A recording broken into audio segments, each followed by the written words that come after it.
Alright mga yan, dito tayo sa Honda Prestige Commonwealth Branch upang bumili ng bola at sliding piece para sa CVT natin. Punta kasi ako sa Mototerlagro para magpagawa ng bull race at magpalinis ng CVT. Dito ko na rin naisip bumili ng parts para genuine yung mabibili ko.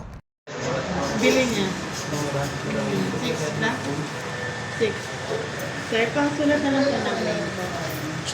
Yun, nabili na natin yung parts. Medyo 30 minutes din yung inantay natin doon. Sira kasi yung pang-encode nila. At ayun, pupunta na ako sa Lagro para magpalinis ng CVT at magpapalit ng bull race. Sa wakas, nakarating din ang Mototerlagro.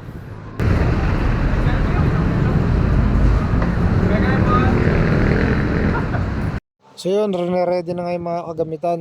Bali, Santal bull race nga pala ipapalit dito sa stock natin. Ay na nga, binaklas na. Dito natin makikita yung itsura ng bull race ng click ko. Wala na, basag-basag na. Kaya pala may lagatok na. Ayun o. Kinalawang na rin. Hindi ko kasi masyadong naalagaan.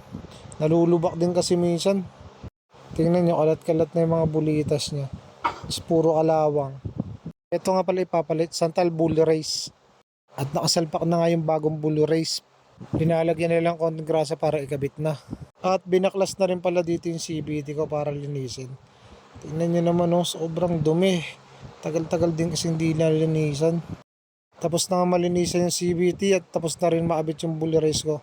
Maganda yung panlinis nila rito at kompleto sila sa gamit. So ayun, tapos na nga CVT cleaning at palit ng bull race. Maganda na ulit yung takbo na ito.